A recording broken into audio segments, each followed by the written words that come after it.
Perkenalkan, nama saya Siddiq Muhammad Nurkolis. Saya di sini sebagai pengelola hutan mangrove yang ada di Baros.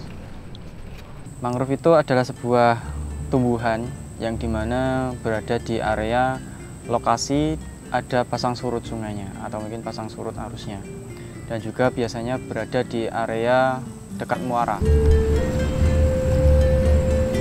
Fungsi dari mangrove salah satu adalah mencegah atau mungkin mengatasi, yang pertama adalah bencana abrasi, kemudian adalah dari mencegah atau mungkin mengatasi gelombang tsunami, melindungi lahan yang bisa hilang atau mungkin terkikis oleh arus sungai seperti itu. Kemudian juga bisa bermanfaat bagi segi pertanian, bisa melindungi dari angin berkadar garam dan juga air yang berkadar garam, memfilter air gitu. Kemudian juga sebagai rumah ikan. Nah, ini menjadi salah satu spot yang baik, kemudian juga sebagai rumah burung terutama. Seperti itu.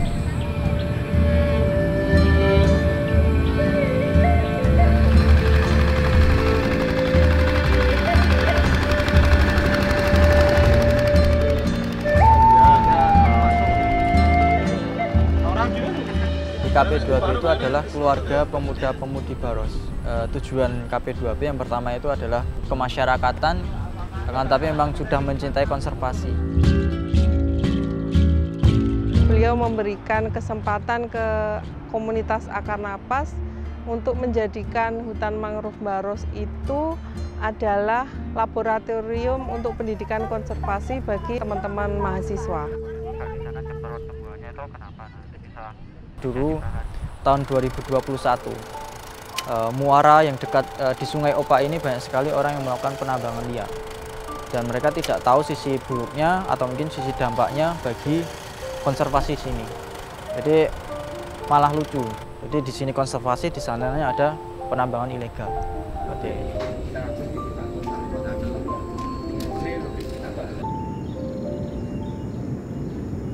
Ini adalah muara.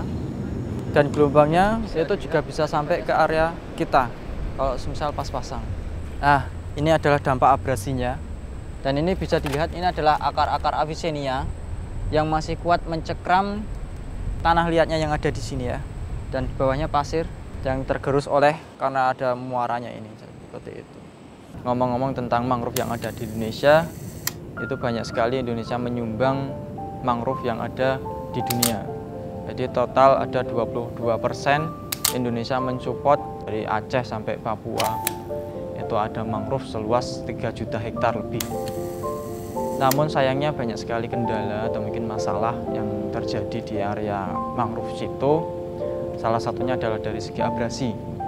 Dan juga karena memang kesadaran masyarakat yang begitu kurang. Ada banyak juga yang melakukan penambangan hutan mangrove, ada juga yang melakukan pembakaran, atau mungkin juga ada yang melakukan penebangan mangrove itu hanya untuk memperluas lahan mereka, ada juga yang untuk dijual untuk menjadi kayu bakar. Anak zaman sekarang itu hanya mementingkan kesenangannya, jadi tidak mementingkan lingkungan yang ada di sekitarnya. Padahal yang diharapkan generasi Z itu yang digadang-gadang adalah generasi emas yang bisa melakukan gerakan pembaruan untuk Indonesia ini. Ada mungkin beberapa anak muda yang mungkin suka dengan lingkungan, akan tapi itu bandingnya 1:10 lah ibaratnya. Jadi tidak mementingkan kehidupan yang akan datang seperti itu. Yang mereka tahu hanya itu nanam apa tuh, itu panas-panasan kok dapat apa tuh dan sebagainya.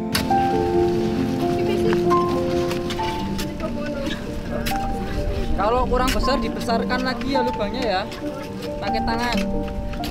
Diusahakan ketanam semua. Kami sangat khawatir sekali jikalau generasi penerus kita ataupun generasi zaman sekarang itu kurang perhatian kepada mangrove. Kalau semisal itu terputus ya otomatis nanti akan stay, jadi tidak ada pembaruan seperti itu. Jadi mungkin kita membutuhkan anak muda itu ya untuk pembaruan. Dari kami yang dari KP2B mempunyai simbolan tanam kebaikan sejak hari ini. Jadi kita targetkan dari kami itu melakukan kegiatan penanaman, kemudian melakukan kegiatan edukasi. Itu kita menyodorkan anak-anak TK sampai ke perguruan tinggi seperti itu. Jadi kita membangun anak-anak yang sekarang itu supaya tahu bagaimana pentingnya kita menjaga ekosistem yang ada di sini. Salah satunya adalah mangrove. Karena memang kita tahu tahun ke tahun semakin tua dan juga abrasi juga semakin banyak, bencana juga semakin banyak. Kalau kita menghidupi alam kita, pasti alam juga akan berimbal balik kepada kita. Kalau misalnya kita jahat kepada alam, ya alam juga pasti bisa jahat kepada kita seperti itu. Jadi yang jelas kita harus menjaga ekosistem yang ada di sekitaran kita, karena kita tidak bisa hidup tanpa lingkungan yang kita jaga. Penanaman mangrove 2023. Iya.